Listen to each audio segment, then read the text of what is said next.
To the point programme में आपका स्वागत है। आज का विषय है कलसा बंडूरी बांध परियोजना। सबसे पहले देखते हैं यह चर्चा में क्यों है। कर्नाटक सरकार द्वारा कलसा बंडूरी बांध परियोजना का निर्माण कार्य शुरू कर दिया गया है।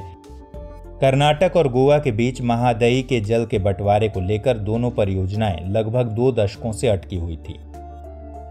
इन दोनों परियोजनाओं को बेलगावी जिले के खानपुरा तालुका में शुरू किया जा रहा है। कर्नाटक सरकार ने इस परियोजना के लिए 1677.3 करोड़ रुपए की मंजूरी दी है। आइए अब कलसा बंडूरी बांध परियोजना के बारे में जानते हैं।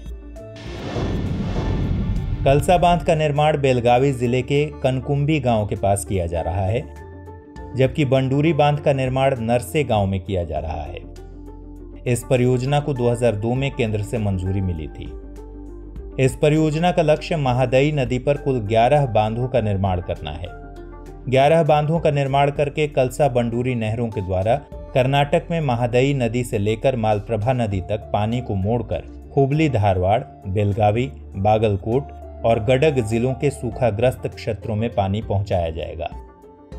वर्तमान में मालप्रभा नदी के जल से हुबली धारवाड़, बेलगावी, बागलकोट और गडग जिलों में पेयजल की आपूर्ति की जाती है, लेकिन यह आपूर्ति पर्याप्त नहीं है। कलसा और बंडूरी के पानी को मोड़कर मालप्रभा में पहुंचाना कर्नाटक और गोवा के बीच विवाद का विषय रहा है। गोवा राज्य का दावा था कि इस परियोजना से पारिस्थितिकी तंत्र को नुकसान पहुंचेगा। अब देखते हैं गोवा कर्नाटक के बीच विवाद क्यों है। गोवा में महादई नदी को मांडोवी कहा जाता है। इस नदी का उद्गम कर्नाटक के बेलगावी यानी बेलगाम जिले से होता है। मांडोवी नदी के बेसिन का विस्तार गोवा, कर्नाटक और महाराष्ट्र राज्यों में है। इस नदी की लंबाई 81 किलोमीटर है। यह 35 किलोमीटर कर्नाटक में, 1 किलोमीटर महाराष्ट्र में और 45 किलोमीटर गोवा में बहती है। 1985 में कर्नाटक ने राज्य में सिंचाई के लिए 50% मांडोवी नदी के पानी को डायवर्ट करने के लिए 350 मेगावाट हाइड्रो इलेक्ट्रिक परियोजना की शुरुआत की थी। 1993 में कर्नाटक सरकार ने पनबिजली परियोजना का पर्यावरणीय प्रभाव मूल्यांकन प्रस्तुत किया, लेकिन गोवा ने दावा किया कि कर्नाटक द्वारा प्रस्तुत EIA गोवा के EIA के अनुसार सही नहीं है। 1996 में राष्ट्रीय पर्यावरण इंजीनियरिंग अनुसंधान संस्थान ने परियोजना को लेकर अध्ययन किया। गोवा और कर्नाटक की सरकारों के बीच कलसा बांध बनाने को लेकर समझौता हुआ, जो कलसा नहर से मालप्रभा नदी तक पानी की आपूर्ति को लेकर था। गोवा और कर्नाटक के बीच जल विवाद के मुद्दे का हल निकालने के लिए 2010 में महादई जल विवाद न्यायाधिकरण ट्रिब्यूनल की स्थापना की गई। 2018 में ट्रिब्यूनल ने कर्नाटक को 7.56 TMC यानी 1000 मिलियन क्यूबिक फीट के बजाय 3.45 TMC जल को मालप्रभा की ओर मोड़ने की अनुमति दी, लेकिन दोनों राज्यों के बीच 2019 तक गतिरोध बना रहा।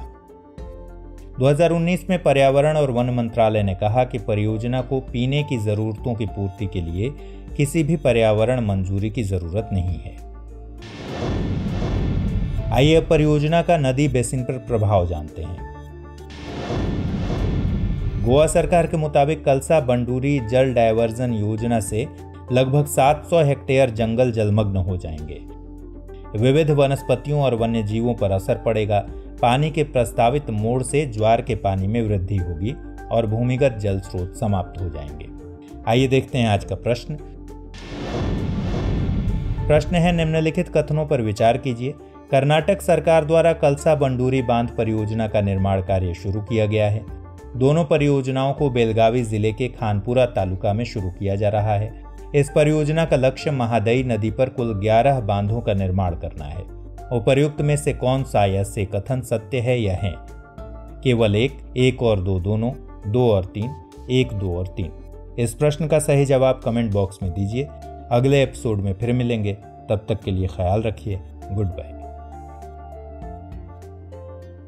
हमारे वीडियो अंग्रेजी में देखने के लिए फॉलो करें हमारा ही दूसरा YouTube चैनल दृष्टि IAS इंग्लिश।